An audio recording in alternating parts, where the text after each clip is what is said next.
You find yourself walking through a doorway that shouldn't exist. Not in the sense that it's forbidden, exactly. More in the sense that most people spend their entire lives avoiding doorways like this one. Doorways that lead down instead of forward. Doorways that smell like centuries compressed into breathable air. Doorways where the temperature drops exactly enough to make you notice, but not enough to make you turn back. Not yet, anyway. The Catacombs of Palermo sit beneath the Capuchin monastery in Sicily, and they are not what you think they are. Or maybe they are exactly what you think they are, which is somehow worse. You've probably seen the photographs. The ones that show up on listicles about creepy places or unsettling tourist attractions. Rows of bodies dressed in their Sunday best. Skeletal faces tilted at angles that suggest curiosity or judgment, or possibly just the slow work of gravity over centuries.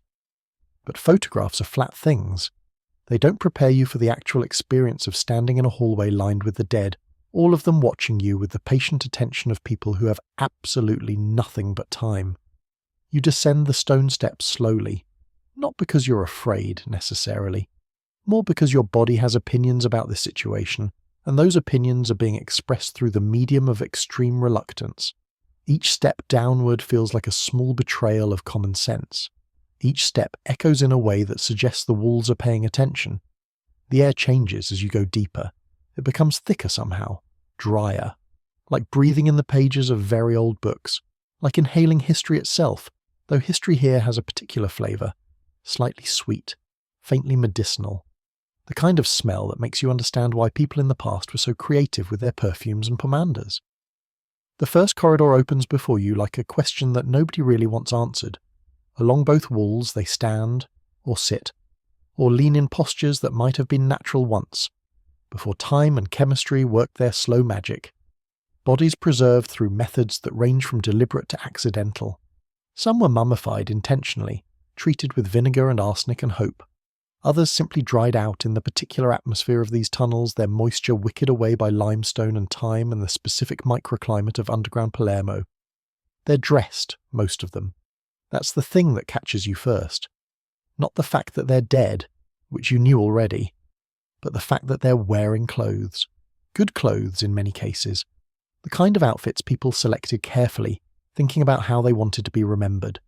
Priests in their robes, professionals in their finest suits, women in dresses that once suggested status and taste and careful consideration of fashion. The clothes have held up better than the bodies in most cases. Fabric outlasting flesh. Style persisting where skin has retreated. It creates an odd effect, like everyone down here is attending the same extremely long party. A gathering that started in the 1600s and simply never ended. New arrivals kept coming for centuries, until finally in the 1920s, someone decided maybe it was time to stop. You walk slowly between them, and you're trying to be respectful, but there's also this creeping awareness that you're essentially touring someone's family crypt. Except it's not one family. It's hundreds of families, thousands of individuals who paid for the privilege of resting here, in these specific corridors, arranged according to their professional status or gender or age. There's a section for priests, a section for professionals, a section for virgins, which is exactly as unsettling as it sounds, a section for children, which is worse. The children get you. They get everyone, eventually. Small bodies in small clothes positioned in small coffins or standing in alcoves sized for their abbreviated heights. Some of them look peaceful. Some of them look like they're sleeping. Some of them look like absolutely nothing you want to see right before bed, which is ironic given where we are in this particular narrative. You're not supposed to be down here at night. That's not really a rule that needs stating, except that it does need stating, apparently, because people keep trying. Urban explorers with cameras, teenagers on dares, occasionally someone who claims to be conducting serious paranormal research, but who is mostly just hoping something interesting happens that they can post about later. The catacombs close at dusk. They have for years, decades, possibly centuries, though the idea of official visiting hours gets a bit fuzzy the further back you go. The point is, when the sun goes down, the living are supposed to go up, back to the world of warmth and motion and metabolism, but you're still here, walking these corridors in the dark. Or maybe not completely dark. Maybe you have a flashlight. Maybe there's some ambient light bleeding in from somewhere, enough to see by, enough to wish you couldn't see quite so clearly. The silence down here is remarkable. Not perfect silence. Nothing is ever perfectly silent, but close, very close. The kind of quiet where you become aware of your own breathing, the sound of your footsteps, the small rustle of your clothing as you move. Every sound you make seems amplified, reflected back by stone walls and the patient audience arranged along them. You start to notice details you missed before, how some of the bodies have been positioned with their hands folded, how others have their arms at their sides, or crossed, or reaching out slightly as if in greeting or supplication. How the expressions on the preserved faces range from serene to startled to something that might be amusement if you're feeling generous in your interpretation. Someone has left flowers in one section, fresh flowers, or relatively fresh. They're wilting. In that specific way, flowers wilt when they're not getting enough water, which raises questions you don't particularly want to answer. Questions like, who brought fresh flowers down here? When? Why? The catacombs were a practical solution to a practical problem. That's what you tell yourself as you walk deeper. Palermo in the 1600s was running out of cemetery space. The population was growing. People were dying at the same reliable rate people always die. Something had to be done. The Capuchin monks, already experienced in preserving their deceased brothers, offered a solution. They had these tunnels. They had their techniques. They had a system that seemed to work fairly well, at least in terms of keeping bodies in recognizable condition for extended periods. What started as a monastery crypt gradually expanded into something more ambitious, a kind of underground hall of memory. Families could pay to have their deceased relatives preserved and displayed, not hidden away in the ground, but present, visible, part of an ongoing community of the dead that paralleled the community of the living up above. It was popular, extremely popular. For a couple of centuries, this was how certain people in Palermo handled death. Not as an ending, but as a transition into a different kind of social existence. You died, but you didn't disappear. You stayed, dressed in your best clothes, arranged in your designated section, still technically part of the family. People would visit, living relatives would come down to check on their deceased ones, to sit with them, to talk to them possibly, to maintain the connection between the world above and this strange preserved realm below. You can see evidence of that care in the way some of the bodies are maintained, or were maintained until recently. Clothes mended, positions adjusted. Small acts of tending that continued long after the person inside the clothes had stopped being able to care about such things. But maintenance is a losing battle against entropy. Always. The best preserved bodies down here are the ones that were caught in ideal conditions early, dried out quickly in the dry air, protected from moisture and pests and the normal processes of decay. Even then, preservation is relative. Skin becomes leather. Features blur. The person the body once was becomes gradually more abstract. You're passing through the corridor of professionals now. Men in suits that were expensive once. Women in dresses that suggested wealth and status. Their hands, where visible, have retracted into something resembling claws. Their faces have collapsed inward, following the recession of soft tissue. Their eyes, in most cases, are gone. Just empty sockets that seem to track your movement anyway. There's a theory about the catacombs. Several theories, actually. But there's one that keeps surfacing in the stories people tell. The idea that something about this place isn't quite right. That the boundary between life and death gets thin down here, porous. That if you stay long enough in the presence of so many preserved dead, something might notice you. It's nonsense, obviously. The dead are dead. Chemistry and biology and physics all agree on this point. A mummified body is just a body that dried out under specific conditions. It's not aware. It's not watching. It's not waiting for anything. Except you're down here alone in the dark, and your hindbrain, which does not care about logic or science or rational explanations, is absolutely certain that you're being watched. Every shadow seems to shift slightly when you're not looking directly at it. Every distant sound could be settling stone or could be something else. Footsteps that aren't yours, breathing that doesn't match your rhythm, the soft rustle of old fabric moving for reasons you don't want to examine too closely. You tell yourself it's just your imagination, the power of suggestion, the normal human response to being surrounded by death in a dark underground space. Your brain is just trying to make sense of a situation it wasn't really designed to handle. Of course, it's going to generate some false positives, some phantom sounds, some imaginary movements in your peripheral vision. That's all it is. Probably. The thing about the catacombs is that they weren't designed for drama. There's no theatrical lighting, no carefully curated path that builds tension toward a climax. The bodies are simply arranged along corridors that branch and connect in the practical pattern of functional underground space. You walk from section to section, and each section is more or less like the last one. More bodies, more empty gazes, more clothes slowly surrendering to time. It should be boring almost. After the initial shock wears off, it should become repetitive, numbing. Your brain should adjust to the presence of all these dead people and file them away as background information. But it doesn't work that way. The longer you spend down here, the more aware you become of each individual presence. This one in the dark coat, that one with the tilted head. The small figure in the corner that might be a child or might be something else entirely. It's hard to tell in this light. Each body was a person once, had opinions, made choices, worried about things, loved people, laughed at jokes, ate meals, slept in beds, woke up to mornings and thought about their day ahead. All the normal human business of being alive. And then they stopped, and someone brought them here. And here they stayed, decade after decade, watched over by monks and later by guides and tourists, and occasionally by people like you, who find themselves walking these corridors after hours, for reasons that seemed better at the time. You're deep in the catacombs now. Past the main corridors that get photographed and written about, into the sections that don't make it into the guidebooks, the areas where the bodies are less well preserved, where the arrangement is less orderly, where the lighting, such as it is, becomes more sporadic. This is where the less wealthy ended up. The people who could afford preservation but not premium placement.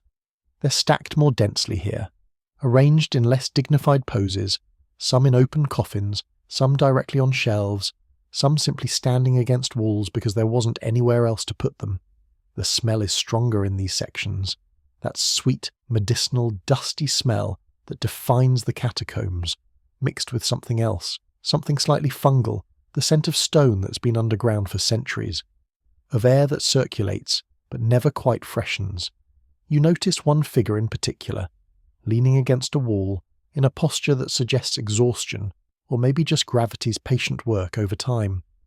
The body is dressed in what might have been a nice suit once, though it's hard to tell. The fabric has darkened with age. The style suggests late 1800s, maybe early 1900s, right at the end of the period when new bodies were still being added. The face, what's left of it, seems to be angled toward you, watching, waiting. It's just the position of the skull, of course, the tilt of the head, nothing intentional, nothing aware. But then you notice something else, something that makes you stop walking and just stand there in the dark, listening to your own heartbeat get louder. The body's hand hanging at its side has moved. Not moved as in actively moving right now, but moved as in it's not in the same position it was a moment ago. You're certain of this, almost certain. The fingers, which were pointing downward, are now slightly curled, as if grasping at something, as if reaching. You tell yourself you're wrong, that you're misremembering the position, that the shadows are playing tricks, that your brain, starved for stimulation down here in the dark, is inventing changes where none exist. But you keep staring at that hand, and the longer you stare, the more certain you become that yes, it definitely moved. The fingers were straight before. Now they're curled. That's not imagination. That's observation, which leaves you with a choice. You can keep walking deeper into the catacombs, past this figure, and into whatever lies beyond. Or you can turn around, head back toward the entrance, return to the world above where bodies stay properly still and hands don't curl in the darkness, and the dead have the common courtesy to remain obviously dead. You turn around. Not because you're afraid, exactly, more because you've seen enough, made your point, satisfied your curiosity. Whatever brought you down here after hours, it's been accomplished. Time to go. The corridor behind you looks different than it did before. Longer, somehow. The bodies along the walls seem more numerous, more densely packed, as if more of them have arrived while you weren't paying attention, which is impossible, obviously.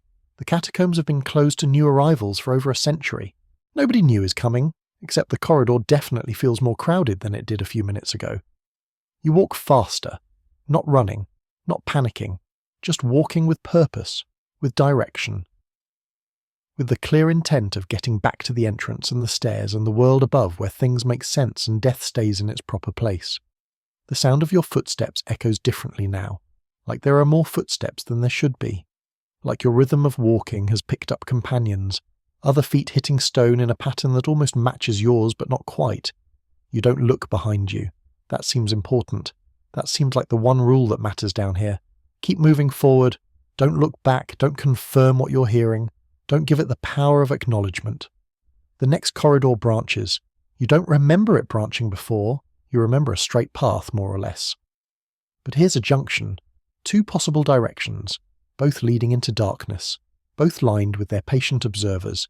You choose the left path because it feels more familiar, because the entrance should be in that direction, because the alternative is standing here in the junction forever, trying to decide while those footsteps behind you get steadily closer. The left corridor opens into a chamber you definitely don't remember. A wider space where the bodies are arranged in a rough circle, all facing inward, as if gathered for some kind of meeting or ceremony. In the centre of the circle there's nothing, just empty floor, a space conspicuously absent of the dead. It's an invitation. That empty space. Come stand here, it suggests.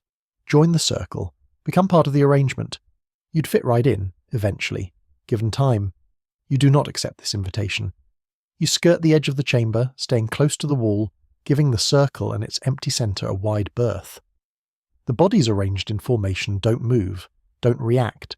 They simply maintain their eternal patience, facing inward, waiting for something that either already happened centuries ago or hasn't happened yet. Past the chamber, another corridor. This one slopes slightly upward. That's promising. Up is good. Up means closer to the surface, closer to exit, closer to the monastery above and the Palermo night, and the normal world where death is handled with proper underground burial and closed caskets and distance. The smell is changing again. Less medicinal, more earthy. The scent of regular stone instead of limestone that's been absorbing decay for centuries. You're getting close, must be. Then you see the light, a faint glow ahead, dim but present, the pale luminescence of artificial lighting. The entrance has to be. You walk toward it with relief that's almost physical. Your pace increases, the tension in your shoulders starts to release. The light comes from an alcove, a small side chamber you somehow missed on the way in. Inside the alcove there's a single body, smaller than the others. Child, maybe 7 or 8 years old, dressed in a white gown that's yellowed with age but still mostly intact. This is Rosalia Lombardo, the most famous resident of the catacombs, the sleeping beauty of Palermo, the last body officially admitted to the catacombs back in 1920. She was preserved by a special process, something involving formalin and zinc salts and techniques that died with the embalmer who created them. She looks asleep, not dead. Asleep. Her skin still has colour, her hair still has form, her features are peaceful, serene. If you didn't know better, you'd think she was just a child taking a nap in an odd location. But you do know better. You know she's been dead for over a century. You know that what looks like peaceful sleep is actually the result of careful chemistry and favourable conditions. You know that she's no more alive than any other body down here, except her eyes are open. Not completely open, just slightly. A small gap between the lids. Enough to show a sliver of what might be eyeball or might be shadow, or might be some artifact of preservation that creates the illusion of eyes. You're staring at her because everyone stares at her. She's the reason most people come to the catacombs, the proof that preservation can work, that the dead can look almost alive if the conditions are perfect, and then she blinks. It's fast, so fast you almost miss it. The briefest flutter of eyelids, the smallest movement. Could be anything. Could be a trick of the light. Could be your exhausted brain inventing motion where none exists. Could be the natural settling of tissue that's been static for decades. Could be a blink. You step back from the alcove, slowly, carefully, maintaining eye contact with the figure in white, because some part of you has decided that looking away would be worse, that breaking that connection would be inviting something you don't want invited. The figure doesn't move again, doesn't blink, doesn't breathe, just lies there in eternal peaceful repose, looking exactly like a well-preserved dead child should look. You back out of the chamber and return to the corridor, the main corridor, the one that definitely, absolutely leads to the entrance this time. You're sure of it. Pretty sure. Sure enough to commit to this direction with conviction. The bodies along the walls are just bodies now. Your brain has finally accepted them, filed them away as environmental features rather than potential threats. They're part of the architecture down here, part of the decoration, part of the very specific aesthetic that makes the Catacombs of Palermo one of the more unusual tourist attractions in southern Italy. They're not watching you. They're not aware of you. They're not doing anything except standing or sitting or leaning in the positions where they have been placed, slowly surrendering to entropy, gradually becoming more abstract, transitioning from preserved people to preserved shapes to eventually just collections of cloth and bone. That's all they are. That's all they've ever been. The footsteps behind you have stopped, or maybe they were never there. Maybe it was always just echoes. Your own steps reflected back in confusing patterns by the stone walls and the odd acoustics of underground chambers. The smell is definitely changing now. Less thick, less concentrated. The air is fresher. You're ascending. The corridor angles upward more noticeably. You can feel it in your legs. The slight burn of muscles working against incline. Light ahead. Real light this time. Not the dim glow of an alcove, but the proper illumination of an entrance, of doors, of the threshold between down here and up there. You reach the stairs, the same stone steps you descended earlier. How much earlier? It feels like hours. Could be minutes. Time moves strangely in the catacombs. Stretches and compresses. Minutes become hours. Hours evaporate into moments. You climb, each step taking you further from the preserved dead and closer to the living world. Each step making the experience behind you feel more distant, more dreamlike, more like something that happened to someone else. At the top of the stairs there's a door. It's closed. Of course it's closed. The catacombs are closed. Have been closed since dusk. You've been down there after hours, which raises certain questions about how you got in and whether you're technically trespassing and what happens next. But those are problems for future you. Present you just wants out, wants air, wants space, wants distance from all those patient observers and their endless waiting. You push the door.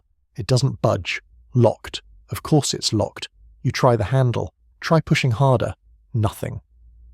The door remains stubbornly closed, a barrier between you and freedom, between the catacombs and Palermo, between the dead and the living. There's a moment of panic. Brief, but intense. The sudden understanding that you're locked in, trapped down here with all those bodies, stuck in the dark with the preserved dead, and the uncertain sounds and the thick air and the persistent feeling of being observed. Then you notice the other door, the one to your left, slightly ajar, showing a sliver of different darkness, a different kind of space. You push this door open. It swings easily. Beyond it there's another corridor, not the catacombs, something else. Something that looks like normal monastery architecture. Stone walls, yes, but proper walls. Painted. With religious art hanging on them. With doors leading to rooms. With windows, blessed windows showing the night outside. You've come up in the monastery itself. The Capuchin monastery above the catacombs. The living space of the monks who maintain this place. Who guard it. Who apparently don't guard it well enough to keep people from wandering around inside after hours. The corridor is empty. Silent. Everyone asleep or gone. You walk quickly, trying to look purposeful, trying to look like someone who has every right to be here. Trying not to look like someone who just spent an indeterminate amount of time wandering the catacombs in the dark. There's an exit. Has to be. Monasteries have exits. You just need to find it.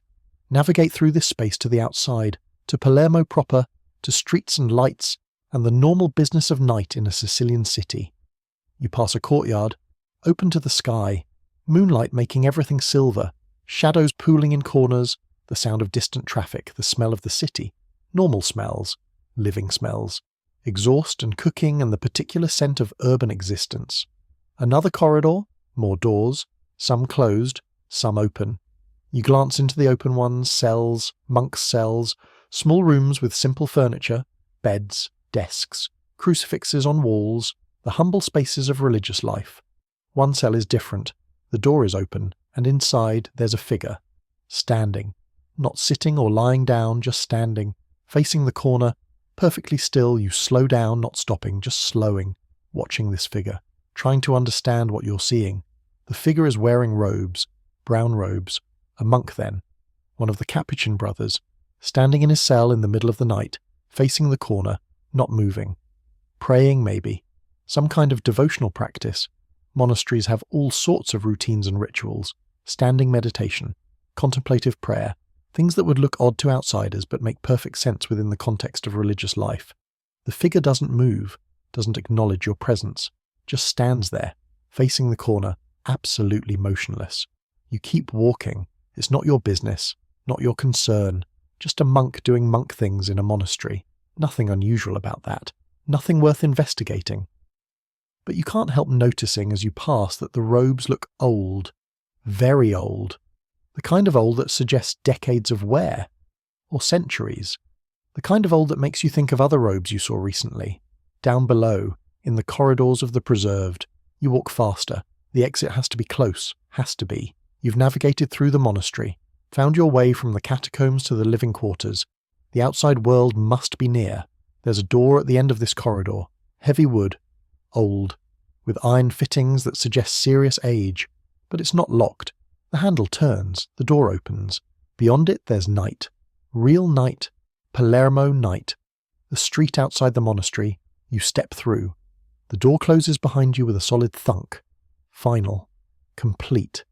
Separating you from everything inside. The street is empty. Not unusual for this hour. This isn't a busy area. The monastery sits in a quieter part of the city. Residential. Historic.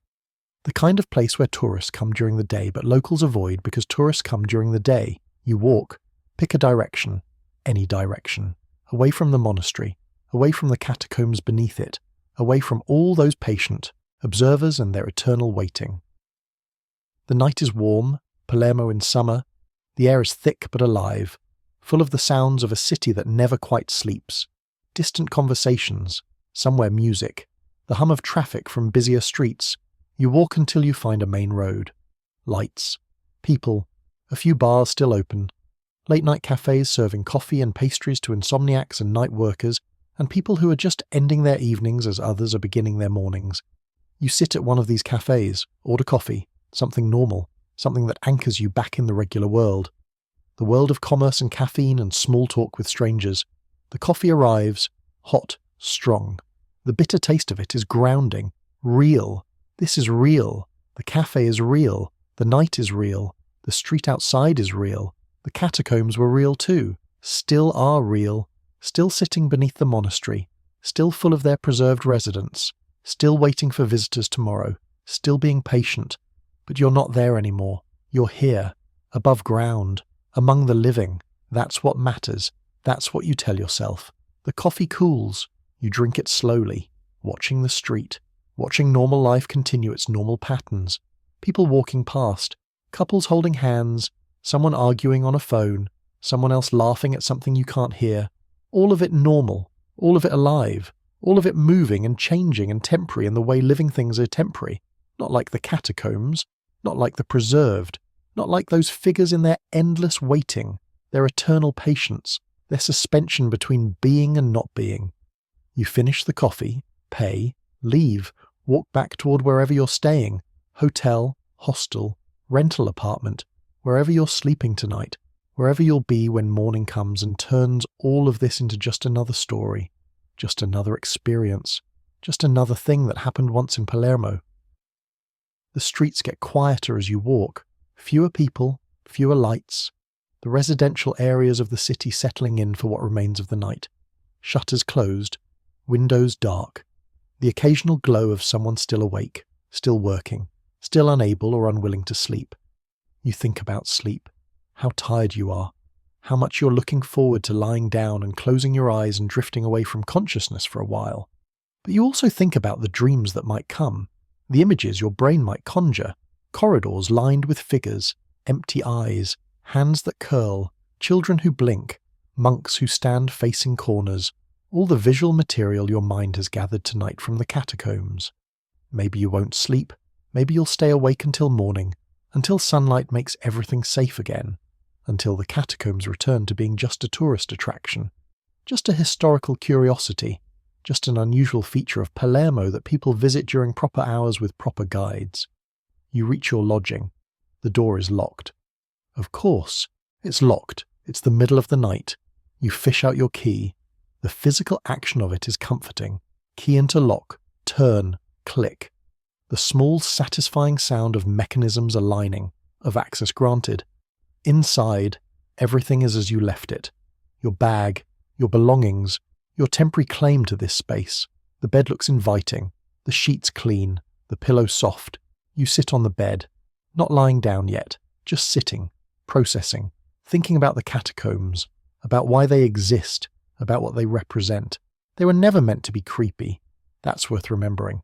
The catacombs were an act of love, of devotion, of the fundamental human refusal to let go of the people we care about.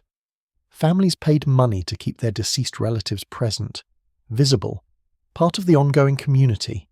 It was about connection, about maintaining relationships across the boundary of death, about saying no to oblivion, about insisting that the people we love continue to matter, continue to exist, continue to be with us even after they've stopped breathing. That's beautiful in a way. Sad, certainly, but beautiful. The catacombs are a monument to love, to memory, to the desperate human need to hold on. The fact that it looks unsettling to modern eyes doesn't change that fundamental purpose. The bodies in the catacombs were people, are people, in some sense. People who were loved, people who mattered, people whose families couldn't bear the thought of putting them in the ground and walking away. So they brought them to the catacombs instead, kept them close, visited them, maintained them, talked to them, possibly.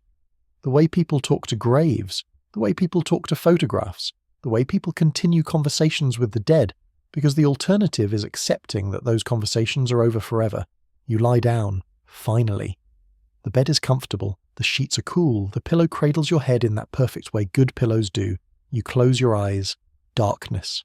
The internal darkness of closed eyes. Different from the darkness of the catacombs. Warmer, more familiar, your darkness, not borrowed, not shared with centuries of the preserved dead. Sleep should come easily. You're exhausted. You've been awake for hours. Your body has processed more adrenaline tonight than it's used to. Everything is primed for sleep. But your mind is still in the catacombs, still walking those corridors, still seeing those faces, still hearing those sounds that were probably just echoes, but might have been something else. You think about Rosalia Lombardo, the sleeping beauty, the child who looks almost alive. Almost. That's the key word. Almost. She looks almost alive because she's not alive.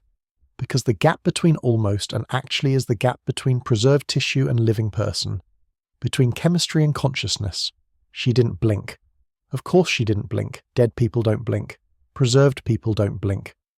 It was a trick of light, a misperception, the product of exhaustion and darkness and the suggestive power of being underground surrounded by death. That's all it was. Has to be. Your thoughts start to drift. That particular drift that precedes sleep, where logic loosens, where the connections between ideas become more associative than rational, where the boundary between waking and dreaming starts to blur. You're walking through corridors again, but these corridors are different, familiar. The hallways of houses you've lived in, schools you've attended, places from memory reconstructed in the loose architecture of dreams. And in these corridors, there are people, not preserved people, regular people. People you know, people from your life, standing, watching, patient. They're not threatening, they're just there, present, the way the bodies in the catacombs are present. Neither hostile nor welcoming, just existing in their designated spaces, playing their assigned roles in this internal geography. You walk past them, they don't move, don't speak, just watch with the same patient attention you felt in the catacombs, the same sense of being observed, being measured, being included in some ongoing assessment that began long before you arrived and will continue long after you leave. This is definitely a dream now. Has to be. The logic is dream logic. The physics are dream physics. The emotional tone is that particular dream mixture of familiarity and strangeness that characterizes the sleeping mind. But it feels real. More real than real, the way dreams sometimes do. Hyper-real. Every detail sharp, every sensation vivid. The feeling of walking, the temperature of the air, the quality of light that somehow exists without visible source. You're looking for something. In the dream, you're searching, moving through these familiar, unfamiliar corridors, checking doors, opening rooms, looking for something specific, though you're not quite sure what, and then you find it. A door you recognize, A door from childhood, your childhood, the door to your room, your original room, the first bedroom you remember having. You open it. Inside, the room is exactly as you remember. The bed, the posters on the wall, the specific arrangement of furniture, the particular quality of light through windows that looked out on a street you haven't seen in years. And in the corner there's a figure, standing, facing the wall, wearing the same brown robes you saw in the monastery cell, perfectly still. You want to say something, ask something. But in the dream, you can't speak. Your voice doesn't work. You're mute, observer only, witness to this scene without the ability to interact with it. The figure doesn't turn around, doesn't acknowledge you, just stands there, facing the corner, engaged in some contemplation or prayer, or simply existing in that space in that posture for reasons unknowable. You step closer, you're not afraid.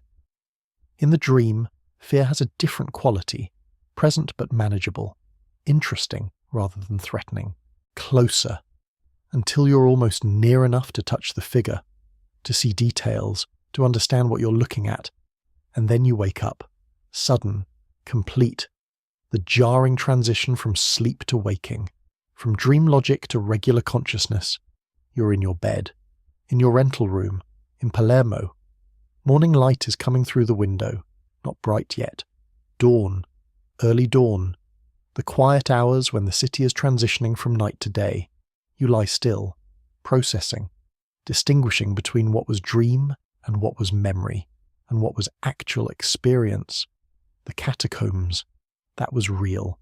You really went there, really walked those corridors, really saw those preserved bodies arranged in their eternal patience. The monastery, also real. You navigated through it, found your way out, made it back to the living world. The monk in the cell, probably real, or probably just a monk doing monk things. Nothing supernatural, nothing impossible, just unusual timing, unusual posture, easily explainable within the context of religious practice. The rest, the dreams, the figure in your childhood bedroom, dream material, the normal processing your brain does during sleep, taking the experiences of the day and filtering them through memory and emotion and the peculiar logic of the unconscious mind. All normal, all explainable, all fitting within the regular parameters of human experience. You get up, shower, dress, prepare for the day, whatever today holds. Probably not another visit to the catacombs. Probably you've had enough of preserved bodies and underground corridors for one trip. But maybe you'll go back, during proper hours this time, with lights on, with other tourists around, with guides explaining the history and the techniques and the cultural context that makes the catacombs make sense. Maybe it will be different, less unsettling, more educational, more like a museum exhibit than a confrontation with mortality. Or maybe it will be exactly the same. Maybe the catacombs are what they are regardless of lighting or company or time of day. Maybe that patient observation, that sense of being witnessed by the preserved, maybe that's just inherent to the space, part of its fundamental nature. You eat breakfast, coffee, bread, fruit. The normal things people eat in Sicily in the morning. The normal routines of staying alive, nourishing the body, maintaining the biological systems that keep you conscious and mobile and separate from the preserved. The day unfolds. You do whatever you came to Palermo to do. See other sights, visit other attractions, eat other meals, move through the city like the tourist or traveller or temporary resident you are. But part of you is still in the catacombs, still walking those corridors, still seeing those faces, still processing what it means to be surrounded by death rendered visible, by decay arrested in mid-process, by the evidence that we all end up preserved one way or another, either quickly in catacombs or slowly in memory, either physically in corridors or abstractly in the minds of people who knew us. The catacombs are a reminder. That's their function now.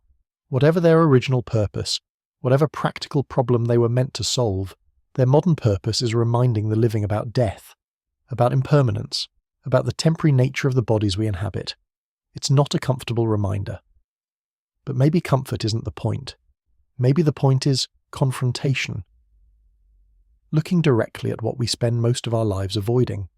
Seeing death not as abstraction but as actual preserved flesh.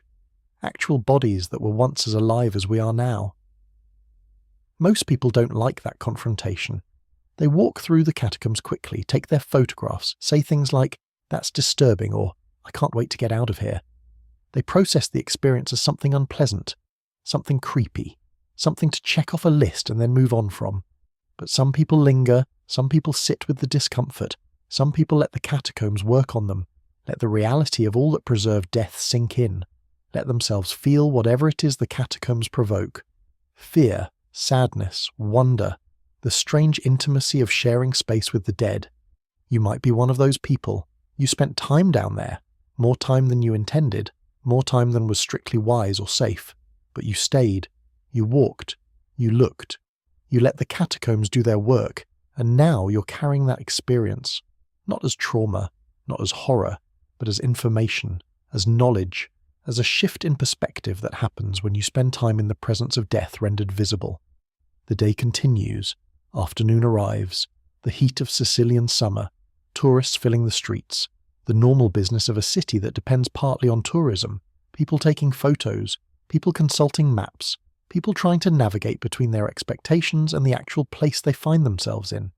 You could visit the catacombs again, right now, during visiting hours, join the tour groups, hear the official explanation, get the sanitized version, the history without the unsettling personal experience. But you don't. You've had your encounter with the catacombs, your private tour, your after-hours experience. Going back now would feel redundant, like trying to recapture something that's already complete. Instead, you explore other parts of Palermo, the markets, the churches, the neighborhoods where tourists rarely venture, the parts of the city that exist for residents rather than visitors. You eat lunch at a place with no English menu, order by pointing, get something that turns out to be delicious in ways you can't quite identify. Sit there eating slowly, watching people, listening to conversations in Italian that you mostly don't understand. This is life, present life, the ongoing business of being alive, eating, moving, interacting, processing experience, making small decisions, where to go, what to eat, how to spend the hours between dawn and dusk. The dead don't have this. The preserved bodies in the catacombs, they're done with all of this, done with hunger, done with choice, done with the constant small maintenance that being alive requires. They're not suffering. That's important to remember. Whatever the catacombs are, whatever they represent, they're not torture. The people there are beyond suffering, beyond concern, beyond the reach of anything that matters to the living. They're just there, preserved, present, part of Palermo's strange history, part of humanity's long, complicated relationship with death and memory, and the desire to hold on.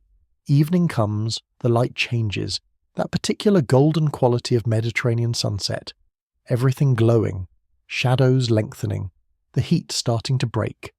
You find yourself walking, not toward anywhere specific, just walking, moving through the city, following streets that curve and branch, following your feet more than any plan.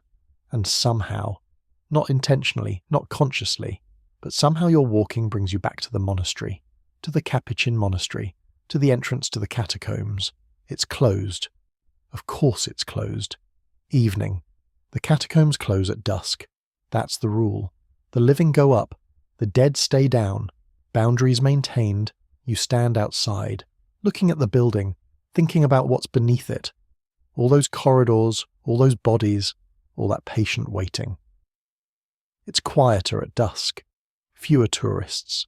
The people who were here during the day have left, gone to dinner, gone to hotels, gone back to their normal lives. The monastery sits in its evening peace, solid, ancient, unmoved by the daily flow of visitors. You wonder about the monks, the ones who live here, who maintain the catacombs, who guard this place. What's it like living above all that death?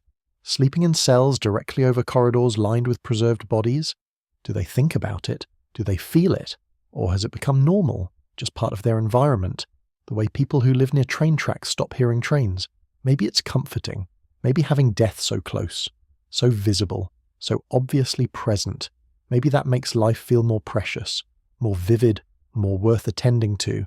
Or maybe it's just their job, their responsibility, the thing they do because someone has to do it.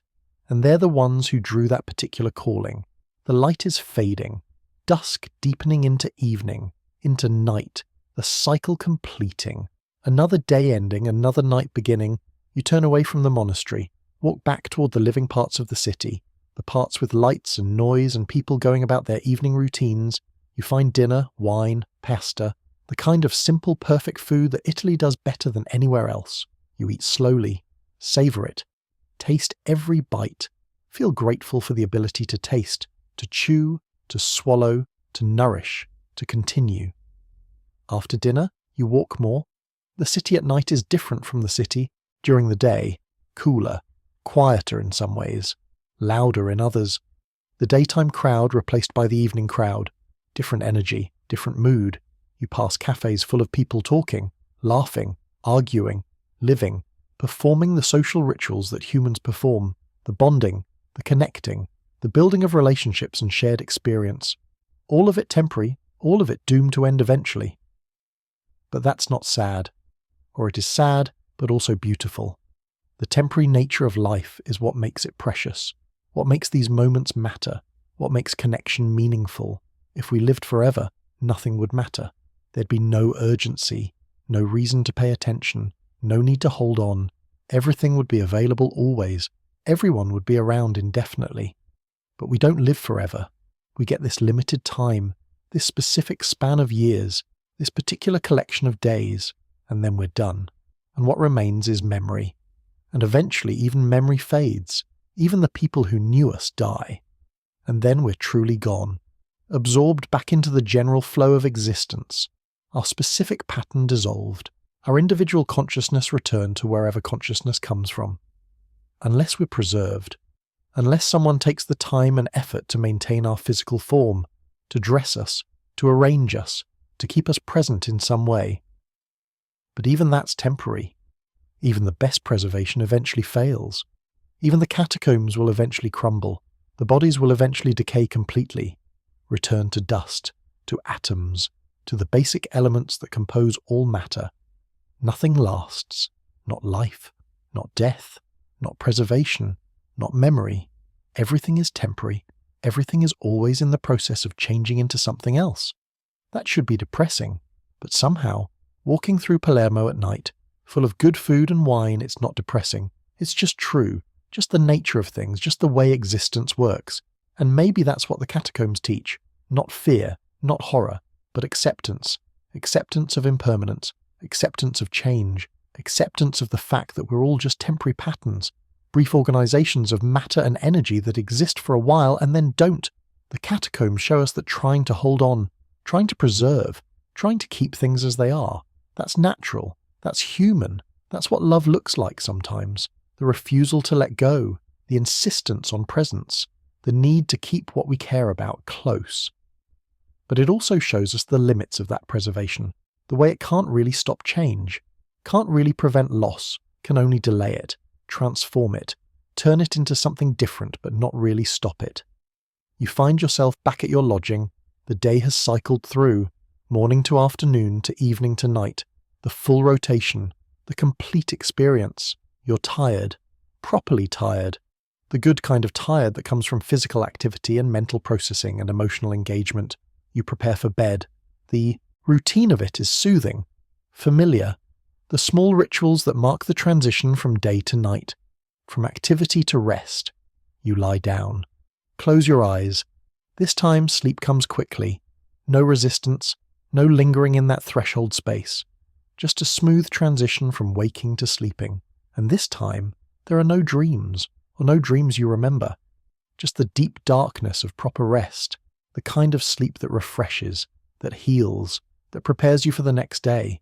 Morning comes again, another cycle, another dawn, the light returning, the city waking up, people emerging from sleep, from homes, beginning their days, their routines, their small personal cycles within the larger cycle of collective existence. You wake feeling rested, clear. The experience of the catacombs has settled into its proper place, not forgotten, not traumatic, just another experience, another piece of your personal history, another thing you did once in Palermo. You'll remember it.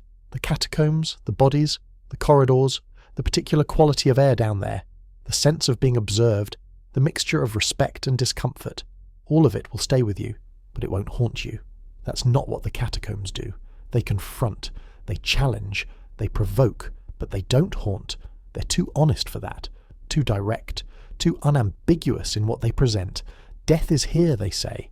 Look at it, acknowledge it, understand it, and then go back to your life. Go back to being alive. Go back to the temporary, beautiful business of consciousness and choice and change. That's what you do. You continue your trip, your time in Palermo.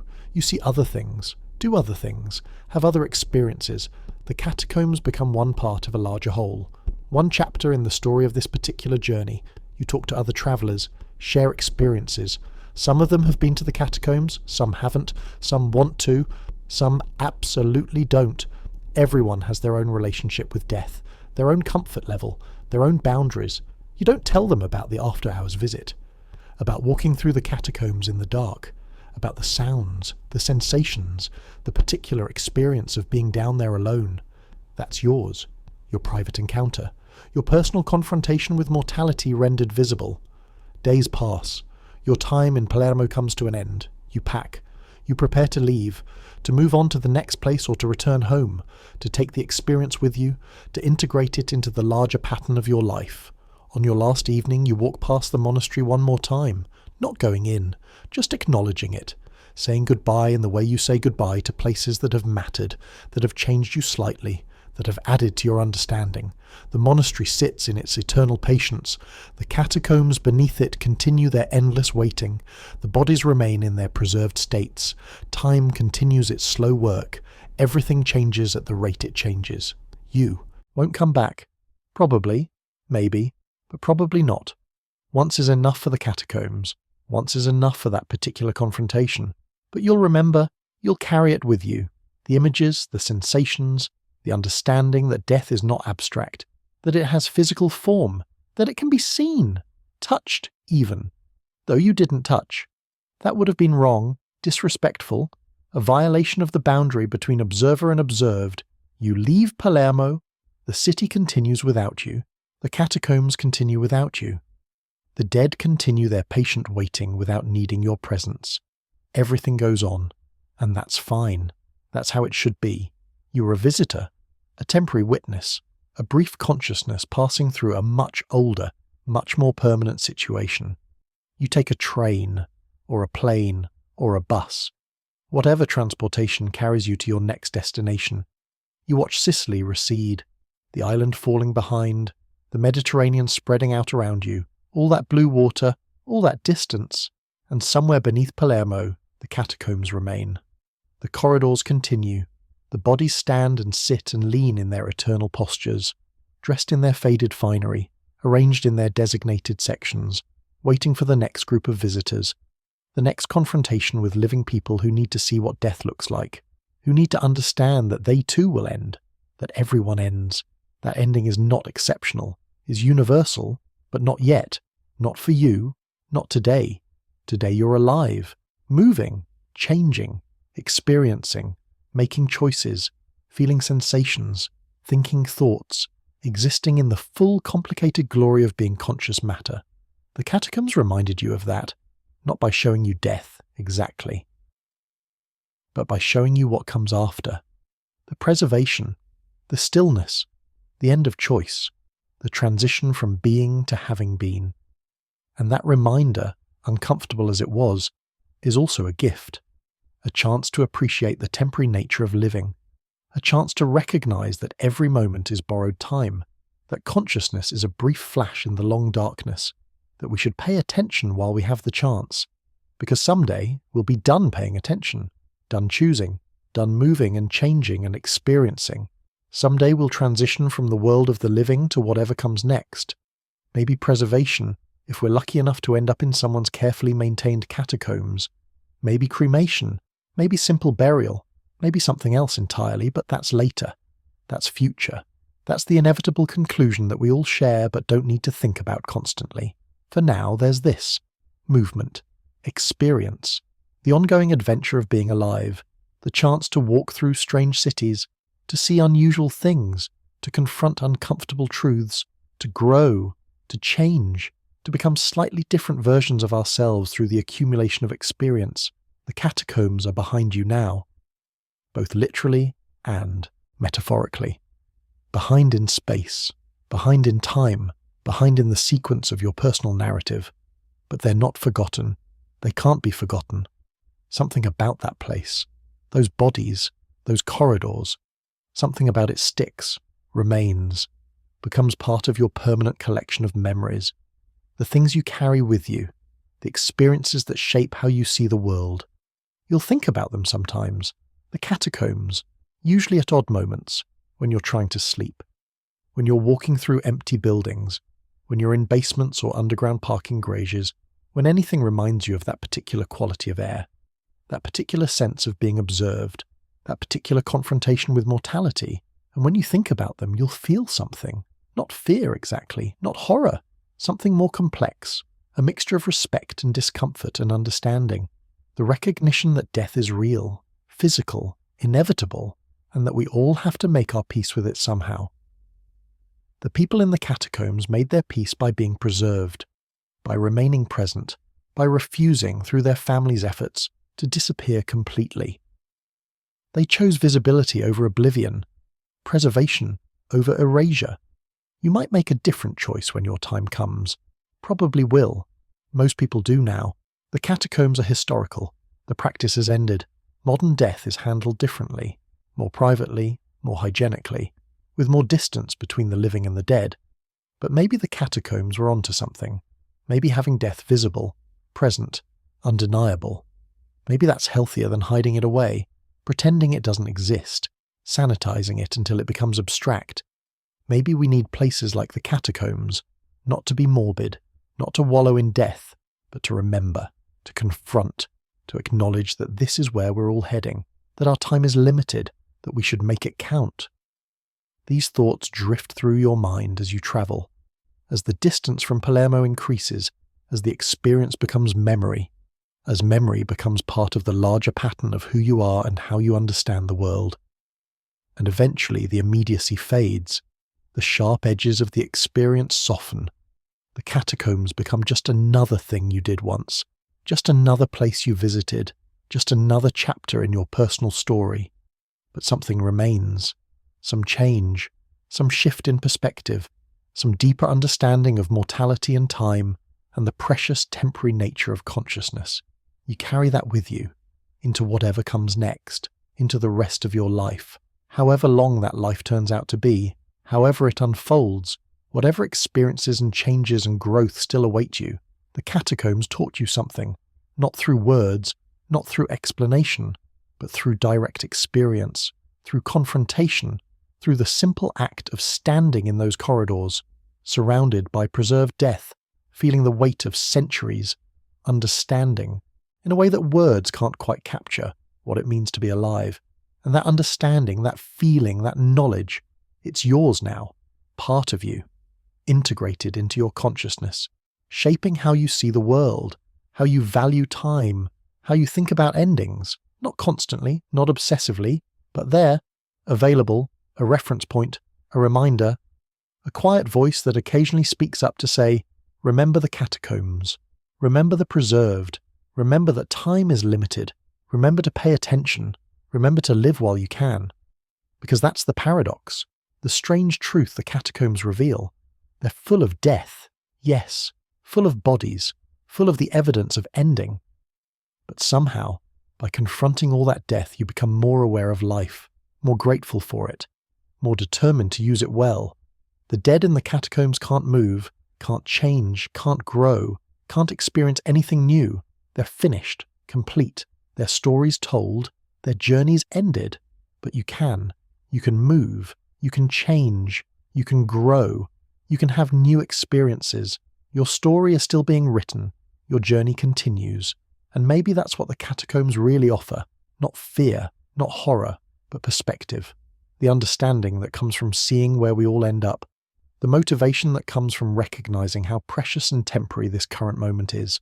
So you move forward into your life, into your future, into whatever days and years remain available to you, carrying the memory of the catacombs, carrying the lesson of the preserved, carrying the knowledge that someday you too will end, but not today.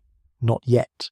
Today, You're alive, and that's worth celebrating, worth honouring, worth making the most of. The catacombs will continue their patient waiting. The bodies will maintain their silent observation. The corridors will remain underground, separate from the flow of normal life. And occasionally someone will descend those stairs, will walk those passages, will confront what's preserved there, will have their own experience, their own encounter with mortality rendered visible. Some of those people will rush through, uncomfortable, eager to return to the surface. Some will linger, curious, drawn to the strangeness of the place.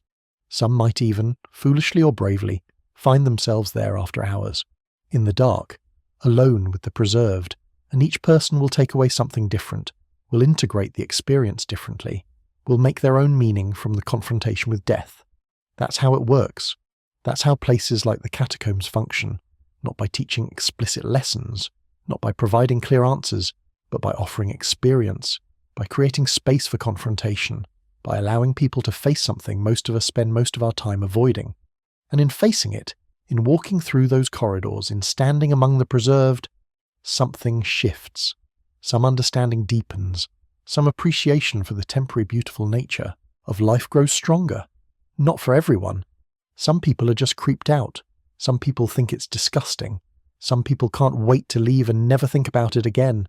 But for others, for people like you, the catacombs offer something valuable, something important, something worth carrying forward, the knowledge that death is real, that it's coming, that it's not abstract or distant or something that happens to other people. It's coming for you, for everyone, eventually, inevitably, but also the knowledge that before death comes life, this moment, this breath, this opportunity to be conscious, to experience, to connect, to grow, to change, to become, and that opportunity, that chance, that temporary window of consciousness, it's precious, it's valuable, it's worth honouring by living as fully as possible, by paying attention, by being present, by making choices that reflect the understanding that time is limited. The catacombs taught you that, not through words, not through lectures, but through the simple act of being there, of confronting what they contain, of allowing yourself to feel whatever came up in that confrontation. And now you carry that lesson forward into the rest of your life, into your days and nights, into your choices and experiences, into the ongoing adventure of being alive. The catacombs remain behind, beneath Palermo, beneath the monastery, beneath the awareness of most of the world. But they exist. They persist. They wait patiently for the next visitor, the next confrontation, the next opportunity to teach through direct experience what words can only approximate. And maybe someday you'll return, maybe years from now, maybe when you're older, maybe when you've had more experience with death and loss and the natural progression of life.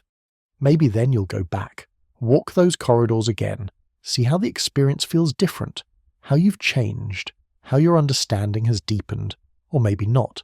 Maybe once is enough. Maybe the lesson is learned. Maybe carrying the memory is sufficient. Maybe there's no need to repeat the confrontation. Either way, the catacombs will be there, patient, eternal in their way, waiting, as they've always waited, as they'll continue to wait, long after you're gone, long after everyone currently alive is gone, long after the present becomes history, becomes distant past, becomes forgotten. The preserved will remain, the corridors will persist, the catacombs will continue their silent testimony to human mortality and the desperate, beautiful desire to hold on to what we love. And that's enough. That's the story. That's what happened when you found yourself walking through that doorway, when you descended into the catacombs of Palermo, when you confronted the preserved dead in their underground galleries.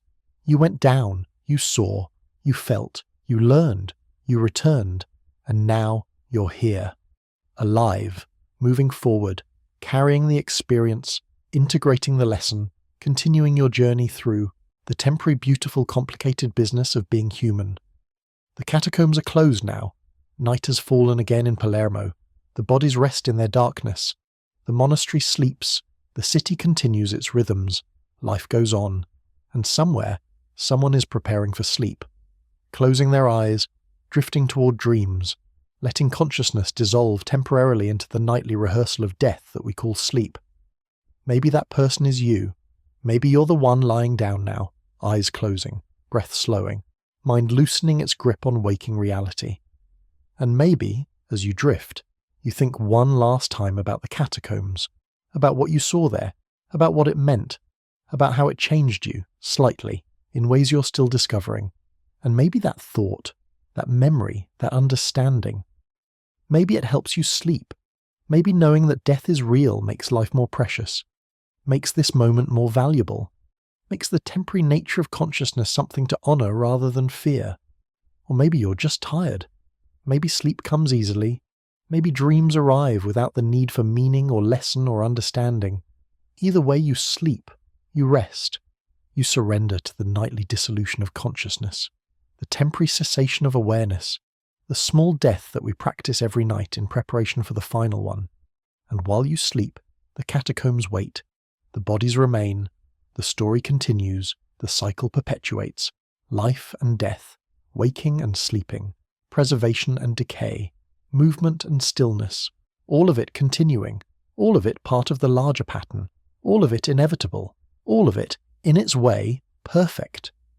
The Catacombs of Palermo, a place of death, a place of memory, a place of preservation, a place of confrontation, a place that teaches without teaching, that challenges without threatening, that shows without explaining, a place you visited once, a place that changed you slightly, a place that remains underground, patient, waiting, a place that exists, a place that persists, a place that matters, and now, a place that's part of your story, part of your memory, part of the collection of experiences that make you who you are.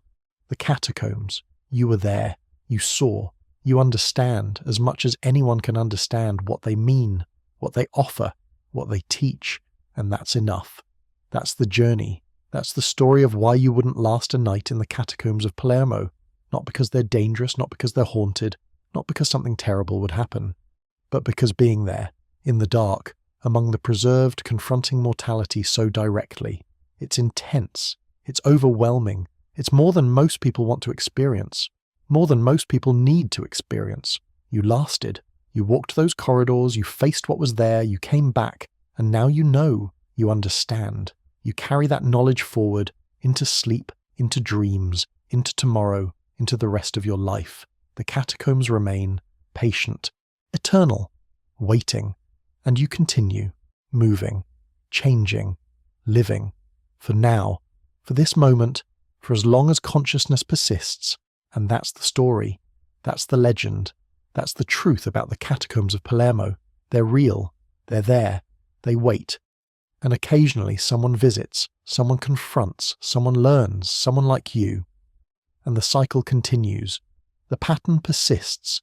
The catacombs fulfill their function, teaching about death by being death, teaching about life by showing what comes after, teaching about time by preserving what time has passed. Silent lessons, direct lessons, lessons learned through experience rather than explanation. That's what the catacombs offer. That's what they've always offered. That's what they'll continue to offer as long as they exist. A confrontation with mortality, a reminder of impermanence, a lesson in the value of the temporary. And if you're lucky, if you're open, if you're willing to sit with the discomfort and let the experience work on you, you might learn something valuable, something important, something that changes how you see the world and how you value your time in it. That's what happened to you. That's what you gained from your visit. Your after-hours journey, your private confrontation with the preserved dead of Palermo, a lesson, an understanding, a shift in perspective, worth the discomfort, worth the fear, worth the strange uncomfortable hours spent walking underground among the bodies, worth carrying forward, worth remembering, worth integrating into how you live. And now, as sleep arrives, as consciousness fades, as the day ends and night takes over, that lesson remains, that understanding persists, that knowledge continues. The catacombs taught you, you learned. The exchange is complete, and tomorrow, when you wake, when consciousness returns, when the cycle begins again, you'll be slightly different, slightly changed, slightly more aware of the precious temporary nature of being alive, because of the catacombs, because of the preserved, because of your willingness to descend those stairs, to walk those corridors, to confront what most people avoid. That's the story. That's the journey. That's why you wouldn't last a night in the Catacombs of Palermo. Not because you couldn't, but because you did. And once is enough. The lesson is learned. The experience is complete. The understanding is gained. The catacombs have done their work. You've received their teaching. The exchange is finished. Now rest, sleep, dream. Let the day dissolve into night. Let consciousness fade into the temporary darkness of sleep. The catacombs will be there tomorrow, patient, waiting, ready for the next visitor, the next confrontation, the next opportunity to teach. But for you, for now, the journey is complete, the story is told, the lesson is learned. Rest well, sleep deeply, dream peacefully. Tomorrow brings new experiences, new lessons, new opportunities for growth and change and understanding. But tonight, let the catacombs settle into memory. Let the preserved dead rest in their eternal patience. Let the experience integrate into who you are. You visited, you saw, you learned, you returned, you carry the knowledge forward. That's enough. That's the story. That's the peaceful resolution of your journey through the catacombs of Palermo. Sleep now, rest, surrender to the night.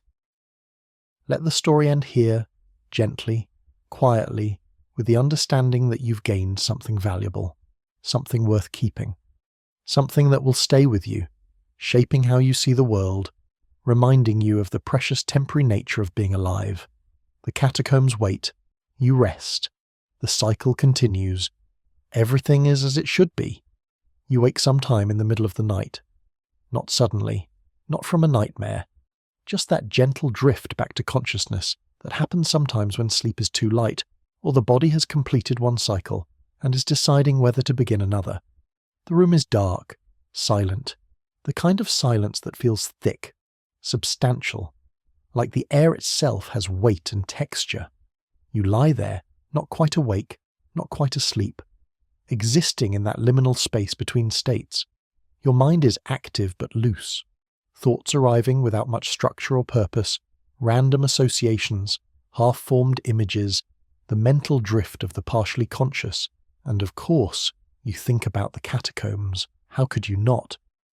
The experience is too recent, too vivid, too strange to be easily filed away with other memories. It floats there in your half-awake mind, replaying in fragments, disconnected images, sensations without context, the smell of the place. That's what comes back first. The particular quality of air that's been underground for centuries, dry but somehow also thick, medicinal, sweet, the scent of preservation, of time compressed into breathable form, then the visual images, the bodies lined along walls, the clothes that outlasted flesh, the empty eyes, the patient postures, the sense of being observed by hundreds of the dead, all of them maintaining their eternal watch. You remember the children's section. That's what bothers you most lying here in the dark. The small figures in their small clothes, the ones that looked almost alive. Almost. That cruel word, that gap between appearance and reality, between preserved tissue and actual life. Rosalia Lombardo comes back to your mind, the sleeping beauty, the child who's been dead for over a century but looks like she might wake up any moment, might open her eyes, might sit up, might ask where she is and what's happened and why everyone is dressed so strangely. But she won't. Of course she won't. Dead children don't wake up. Preserved tissue doesn't spontaneously reanimate. Chemistry is chemistry. Biology is biology. Physics is physics. The rules don't change just because we want them to. Still, the image persists. That small figure in her white gown, that peaceful face, those closed eyes, or almost closed, that small gap between the lids, that suggestion of awareness where none exists. Did she blink? You're still not sure. Lying here in the dark, replaying the memory, you genuinely can't decide if that movement was real or imagined, if you actually saw her eyelids flutter, or if your exhausted brain invented the motion, if the catacombs generated that small horror, or if you generated it yourself. Either way, the uncertainty is uncomfortable, not knowing, not being able to trust your own perception. The catacombs did that, created enough strangeness that normal certainty became impossible, made you doubt what you saw, what you heard, what you experienced, That's part of their power, not supernatural power, nothing magical or paranormal, just the psychological power of being in a place that shouldn't exist according to modern sensibilities. A place where death is visible, where decay is arrested mid-process, where the boundary between life and death becomes uncomfortably visible. You shift in bed, roll over, try to find a position that might invite sleep to return. But your mind is active now. The half-awake drift has solidified into full consciousness. You're thinking, processing, turning over the experience of the catacombs, examining it from different angles. Why did people do this? That's the question that keeps coming back. Why did families pay to have their loved ones preserved and displayed? What psychological need was being met by keeping the dead visible, present, part of the ongoing community? It wasn't cruelty. That's important to understand. It wasn't disrespect. It was actually the opposite. It was profound respect, profound love, the inability to let go, the refusal to accept that death means disappearance. In most cultures, death means burial, hiding the body away, putting it in the ground, covering it, marking the spot with a stone, visiting occasionally to place flowers or say prayers, but the body itself is hidden, gone, out of sight. The catacombs rejected that, said no, said we're keeping them here, said we're preserving them, said death doesn't mean disappearance, said you can die but still be present, still be part of the family, still be visible and acknowledged and remembered in physical form. It's touching, in a way, deeply human. The desperate desire to hold on, to maintain connection, to refuse the finality of loss. But it's also disturbing, because the bodies don't stay as they were. Preservation is imperfect. Decay continues, just slowly. The person you knew, the person you loved, gradually transforms into something else, something that looks less and less like them, something that becomes more abstract, more skeletal, more obviously dead. So you're holding on, yes, but what are you holding on to? Not the person. The person is gone. Consciousness has ceased. Personality has dissolved. What remains is just the physical structure, the meat and bone, the chemistry, the material that briefly hosted a mind. Is that worth preserving? Is that worth visiting? Worth maintaining? Worth keeping visible? The families who used the catacombs thought so. For centuries they thought so. Enough to pay money, enough to make regular visits, enough to maintain the clothes and adjust the postures and tend to these preserved remains as if tending mattered. Maybe it did matter. Maybe the act of tending was the point. Not for the dead, obviously. The dead don't care, can't care. But for the living, for the families, for the children who grew up visiting their deceased grandparents in the catacombs, for the continuity it provided, for the physical reminder that these people existed, mattered, were real. Memory is unreliable, fades, changes, gets distorted over time, but bodies are concrete, physical, undeniable evidence of existence. You can forget what someone looked like, how they sounded, how they moved.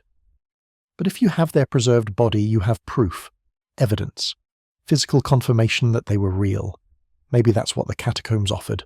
Not a way to keep the dead alive, but a way to keep them real, to prevent them from fading into abstraction, to maintain the physical evidence of their existence. You're fully awake now. There's no pretending otherwise. Sleep has retreated, left you alone with your thoughts, and the darkness and the memory of walking through underground corridors lined with the preserved dead. You get up, not because you need to, just because lying in bed thinking about the catacombs feels worse than being up. Moving, doing something, anything other than replaying those images in your mind. You move through the room quietly, find water, drink. The simple physical act is grounding, real, present. The water is cool, slides down your throat, hydrates, nourishes, keeps you alive in the most basic way. Being alive is such a strange thing. Most of the time you don't think about it. Life is just the default state, the baseline, the normal condition. You go about your day, doing whatever you do, and being alive is just assumed. Background, not worth noting.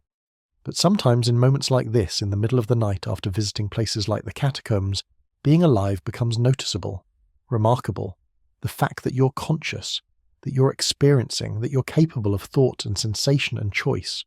It's extraordinary when you actually pay attention to it, All those bodies in the catacombs were alive once, had this same experience of being conscious, of thinking, of feeling, of moving through the world, making choices and having experiences. They were as alive as you are now, as convinced of their own reality, as certain that their consciousness was permanent and important and worth maintaining, and then they died, and their consciousness stopped, and what remained was just the physical structure, the body, the meat, the chemistry, which their families preserved, dressed, arranged, visited, maintained. For what? For whom? Not for the dead person. They're beyond caring, beyond benefit, beyond any ability to appreciate the effort. For the living then, for the families, for the psychological comfort of physical presence, for the reassurance that death doesn't mean complete disappearance, for the ability to point to a specific location and say, there they are, that's them, still here, still present in some form. You move to the window, look out at Palermo sleeping. The city is dark, quiet, a few lights here and there, street lamps, the occasional lit window suggesting someone else awake, someone else unable or unwilling to sleep, someone else processing their own thoughts in the private darkness of night. Somewhere beneath the city the catacombs wait. The bodies maintain their positions, the corridors sit in their perpetual darkness. Time continues its slow work. Decay proceeds at its patient pace. Everything gradually changes, so slowly that individual moments seem static, but over decades and centuries the transformation is undeniable. The catacombs are not eternal. Nothing is eternal. Eventually they'll crumble. The preservation will fail completely. The bodies will finish decaying. Return to dust, to atoms, to the basic elements that compose all matter. And when that happens, what will be left? Memory maybe, historical records, photographs, the written accounts of visitors, the documentation of this strange practice, this unusual approach to death, this attempt to keep the dead visible and present. But the physical reality will be gone. The actual bodies, the actual clothes, the actual corridors, all of it will eventually cease to exist, be absorbed back into the general flow of existence. The atoms that briefly composed the catacombs will become part of something else, someone else, some other temporary pattern in the endless reorganization of matter. That should be sad. But somehow, standing here at the window looking out at sleeping Palermo, it's not sad. It's just true, just the nature of things, just how existence works. Everything is temporary, everything changes, nothing lasts forever. The catacombs will end, you will end, this city will end, this planet will end, the sun will eventually burn out, the universe will eventually exhaust itself. Everything is moving toward entropy, toward dissolution, toward the final equilibrium where nothing changes because everything has already changed as much as it can. But that's billions of years away, trillions, timescales that make human existence seem like less than a blink.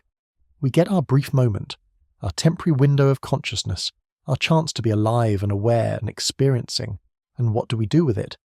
We build catacombs, we preserve bodies, we try desperately to hold on to what we love, we refuse to accept loss, we insist on presence, we create elaborate systems for denying the finality of death.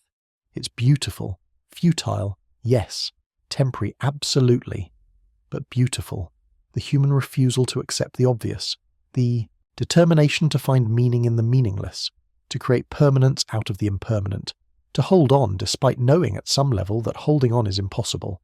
The catacombs are a monument to that refusal, to that determination, to that desperate, beautiful human need to keep what we love present in some form, any form, even if that form is dried flesh and empty eyes, and clothes that outlast the people who wore them. You turn away from the window. The city has nothing more to tell you. Palermo sleeps. The catacombs wait. The dead maintain their patience. And you're awake, conscious, alive, temporarily avoiding sleep, temporarily caught in the late-night drift of thought and memory and understanding. You could try to sleep again, go back to bed, close your eyes, wait for consciousness to dissolve into dreams, but you're not tired, not really. Your body might be ready for sleep, but your mind isn't. Your mind is active, processing, working through something, so you sit, find a chair, get comfortable, let your thoughts continue their drift, let the experience of the catacombs work on you, let the understanding deepen, let the lesson integrate into your consciousness. Because there is a lesson. There's always a lesson. Every experience teaches something if you're willing to pay attention, if you're willing to sit with it, to examine it, to let it change you in whatever way it wants to change you. The catacombs teach about death, obviously, about mortality, about the physical reality of ending, but they also teach about love, about memory, about the human need for connection that persists even beyond death, about the determination to keep relationships alive even when one party is no longer living. That's touching, deeply touching. The families who used the catacombs weren't being morbid, they were being loving. They were maintaining connections, honouring relationships, refusing to let death have the final word. Yes, the result looks strange to modern eyes. Yes, the preserved bodies seem disturbing. Yes, the whole practice feels uncomfortable according to contemporary sensibilities. But underneath that discomfort is something profound, something important, something worth understanding. These people mattered. These relationships mattered. These connections were strong enough that families paid money for centuries to maintain them. That's not morbid. That's not creepy.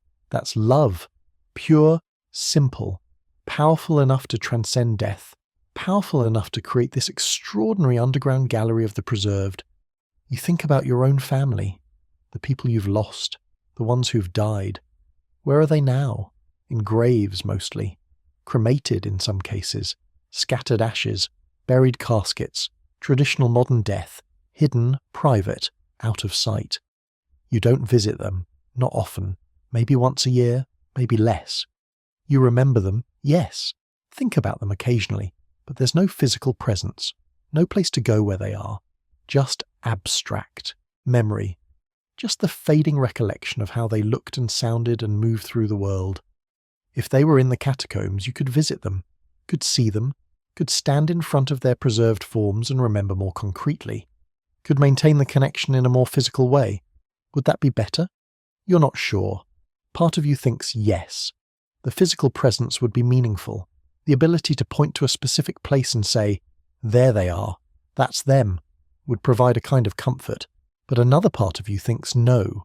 The preserved version wouldn't be them, would just be their body, the meat they inhabited, not the person, not the personality, not the consciousness that made them who they were. Maybe that's why modern death has moved away from preservation, away from visibility, toward burial and cremation, and distance. Because we've come to understand that the body isn't the person, that preserving the physical form doesn't preserve what we actually miss, doesn't maintain the connection we're trying to maintain. The person is consciousness, personality, the specific pattern of thoughts and memories and choices that made them unique. And that's not preservable. That dissolves at death, returns to wherever it came from. Consciousness arising from matter and returning to it when the matter stops functioning in the specific way required for consciousness. So preserving the body is preserving the wrong thing.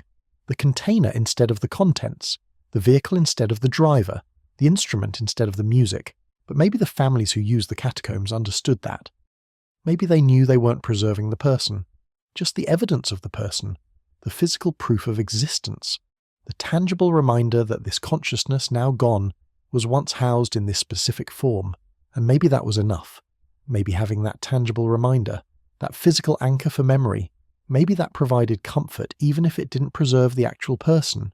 You're starting to feel tired again. The mental processing has exhausted something, used up whatever energy was keeping you awake. Your thoughts are starting to drift again, lose structure, become more associative than logical. Sleep is approaching. You can feel it. That soft dissolution of consciousness, that gentle letting go of awareness, the mind's nightly surrender to rest and dreams and the temporary cessation of experience. You return to bed, lie down, close your eyes. This time sleep comes more easily, less resistance, your body and mind both ready to surrender, to let the day end, to allow consciousness to dissolve into the regenerative darkness of proper rest.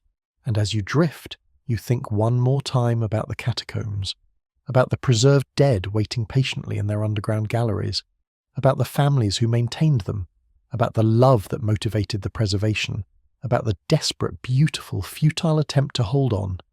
It's sad and touching. At the same time, sad because it ultimately fails, because preservation is temporary, because even the best efforts at maintaining presence eventually succumb to entropy. Because death really is final, regardless of how we try to deny it. But touching, because we try anyway. Because we refuse to accept the obvious. Because love makes us determined to hold on even when holding on is impossible. Because the human heart insists on connection even beyond the boundary of death. That's what the catacombs represent. Not horror, not morbidity, but love. Persistent, determined, refusing to let go, creating this extraordinary space where the dead remain visible, where relationships persist in physical form, where families can continue their connections across the boundary that usually separates the living from the dead. Sleep takes you, gently, completely. Consciousness dissolves, dreams arrive, fragments of the day mix with deeper material. The catacombs appear in dreamscapes, but transformed, made strange in the way dreams make things strange, not frightening, just different, surreal, following dream logic instead of waking logic. You're walking through corridors that are and aren't the catacombs. The walls are there, the figures are there, but everything is also different, fluid, changeable. The way dream architecture doesn't follow normal rules, the way dream people don't quite behave like waking people. One of the preserved figures speaks to you, not with sound, just with presence, with meaning communicated directly without the medium of language. And what they communicate is simple, is obvious, is something you already knew but needed to hear anyway. We were alive once, the figure says without saying. We mattered. We loved and were loved. We existed. We were real. And now we're here. Not alive, but not forgotten. Preserved, maintained, evidence of what was, and that's enough, the figure continues. That's all we needed. Not to be alive again, not to have consciousness restored, just to be remembered, to have evidence, to matter enough that someone cared to keep us visible. You understand. In the dream you understand completely. The preservation wasn't for the dead, it was for the living, for the ones who loved them, for the ones who couldn't bear to put them in the ground and walk away, for the ones who needed physical presence, tangible evidence, visible proof of what mattered. The dream shifts, changes. You're somewhere else, somewhere that might be the monastery, might be your childhood home, might be nowhere real, just dream space, dream architecture, the fluid geography of sleeping consciousness. And you're not afraid, not uncomfortable, just observing, processing, learning whatever lesson the dream wants to teach, integrating the experience of the catacombs into your deeper consciousness, making meaning from the confrontation with death, growing in whatever way this experience allows you to grow. Morning comes eventually, light returning, the city waking, the cycle beginning again, another day, another opportunity for consciousness, another chance to be alive and aware and experiencing. You wake slowly, naturally. No alarm, no sudden jarring return to awareness, just a gentle drift from sleep to waking, from dreams to consciousness, from the interior world to the exterior world. The memory of the dreams fades quickly. As dreams do, you remember fragments, images, the feeling of understanding something. But the specific content dissolves, returns to wherever dream content comes from, leaving just a residue, a sense of having processed something important during sleep. You feel rested, refreshed. The night has done its work. Sleep has provided its regenerative magic. You're ready for the day, whatever it brings, whatever experiences await. You go through your morning routine, the small rituals of hygiene and preparation, the putting together of the self for public presentation, the transition from private sleep-rumpled authenticity to public appropriately groomed acceptability. And while you move through these routines, you think about the catacombs. But differently now, not with the intensity of last night, not with the raw immediacy of recent experience, but with something more settled, more integrated, more understood. The catacombs were remarkable, strange, challenging, uncomfortable, but also meaningful, important, worth experiencing, worth sitting with, worth allowing to change you in whatever way they wanted to change you. And they did change you, slightly, subtly, in ways you're still discovering, in ways that will probably continue to reveal themselves over time. That's how significant experiences work. They don't provide instant transformation. They plant seeds, create shifts, open possibilities that take time to fully manifest. You're more aware of mortality now, more conscious of the temporary nature of life, more attuned to the precious limited window of consciousness you've been given, more determined to use that window well, to pay attention, to be present, to value the time you have. That's the gift of the catacombs, not fear, not trauma, but awareness, perspective, the understanding that comes from direct confrontation with death, the motivation that comes from recognizing how temporary and precious life is. You leave your lodging, step into the Palermo morning. The city is fully awake now, people moving, going about their business, the normal flow of urban life, traffic, pedestrians, the sound of voices, the smell of coffee and bread, the visual chaos of a living city. All of it temporary, all of it precious, all of it happening in this specific moment, this specific morning, this specific window of time that will never come again. Palermo on this day, you in this city, this exact configuration of people and places and experiences, in 100 years, none of this will exist. Not you, not these specific people, not this exact version of the city. Everything will have changed, been replaced, moved on.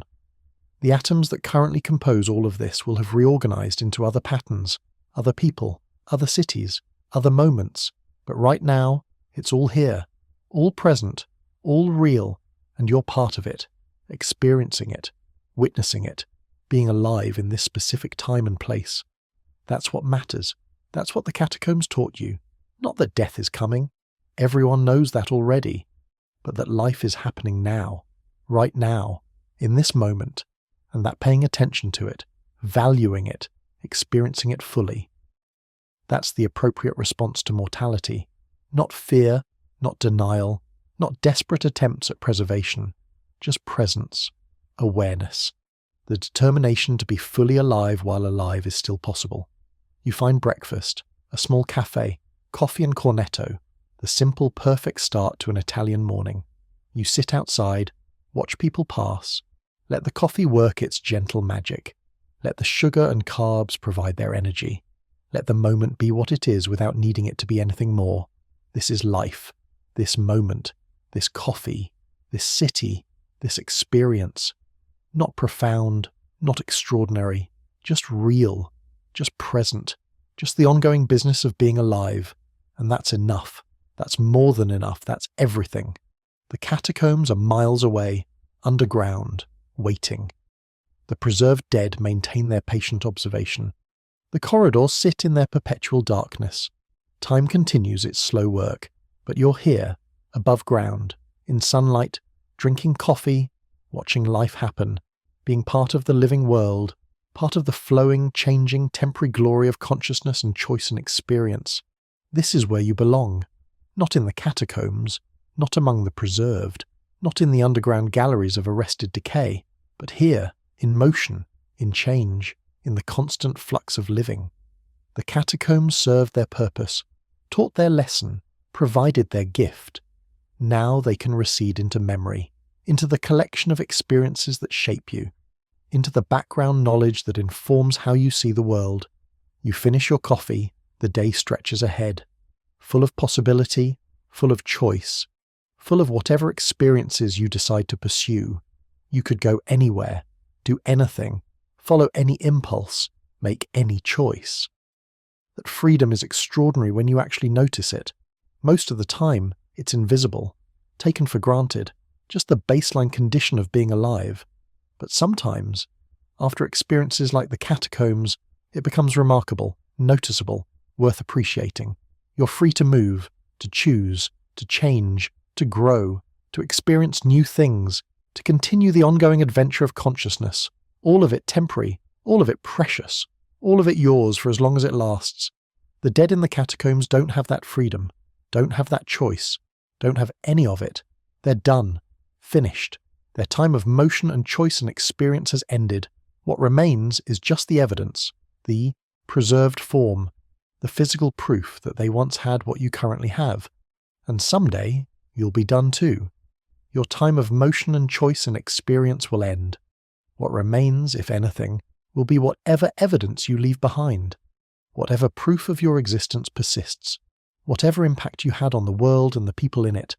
But not yet. Not today. Today you're alive. Today you have choice and freedom and the capacity for experience. Today consciousness persists. Today you're part of the living world. And that's worth celebrating, worth honouring, worth making the most of. You leave the cafe, return to the flow of the city, become part of the movement, part of the constant change, part of the living present rather than the preserved past. The catacombs remain, will always remain. As long as they exist physically, they'll continue their patient waiting, continue their silent testimony to human mortality and the desperate attempt to deny it, continue offering their lessons to anyone willing to descend those stairs and confront what's preserved there. But you've had your confrontation, learned your lesson, received your gift. Now it's time to live, to move forward, to use the understanding you've gained to inform how you spend your remaining time, because that's what matters. Not the fact that death is coming, but the fact that life is happening now. Not the inevitable ending, but the ongoing present. Not what comes after, but what's available right now in this moment. The Catacombs of Palermo, a place of death, a place of preservation, a place of memory, a place of lesson, a place you visited once, a place that changed you slightly, a place that will remain part of your story, part of your understanding, part of how you see the world, but also just a place, just one experience among many, just one stop on the ongoing journey of being alive. You continue walking, through Palermo, through your day, through your life, moving forward, always forward, into whatever comes next, into the unknown future, into the continued adventure of consciousness. The catacombs recede behind you. Physically, mentally, emotionally, they become part of your past, part of your collection of experiences, part of the foundation on which the present is built. And that's appropriate. That's how it should be. The past informs the present but doesn't define it. Experience shapes us but doesn't trap us. We carry our memories forward, but we don't live in them. We live here, now, in the present moment, in the ongoing flow of experience, in the constant change that characterizes living. That's the final lesson of the catacombs, the ultimate understanding they offer. Not that death is real, not that preservation is possible, not that love persists beyond ending, but that life is happening, right now, in this moment, and that the appropriate response to mortality is presence, awareness. The determination to be fully alive while being alive is still an option. You walk through Palermo with that understanding, with that awareness, with that determination. The city unfolds around you, street by street, moment by moment, experience by experience, and you're present for it, aware of it, grateful for it, because you visited the catacombs, because you confronted the preserved dead, because you learned what they had to teach, that life is temporary, that death is real, that consciousness is precious, that time is limited, and that therefore paying attention matters, being present matters, experiencing fully matters, making the most of the limited time we have matters. The catacombs taught you that, not through words, not through explanation, but through direct experience, through confrontation, through the simple act of standing among the preserved and understanding what they represent. And now you carry that lesson forward, into your day, into your life, into whatever time remains available to you, moving, changing, growing, experiencing, being alive. That's the story. That's the journey. That's the gift of the catacombs. Not fear, not horror, not trauma, but understanding, awareness, perspective, and the determination to live fully, to be present, to make the most of the precious temporary window of consciousness. The catacombs remain, patient, waiting, silent, and you continue, moving, living, experiencing, as it should be, as it must be, as the catacombs themselves teach, life and death, presence and absence, temporary and eternal, movement and stillness, all of it part of the same cycle, all of it necessary, all of it, in its way, perfect. You walk through Palermo, through your morning, through your life, carrying the lesson, honouring the teaching, living the understanding. That's enough. That's everything. That's the peaceful resolution of your journey through the catacombs of Palermo.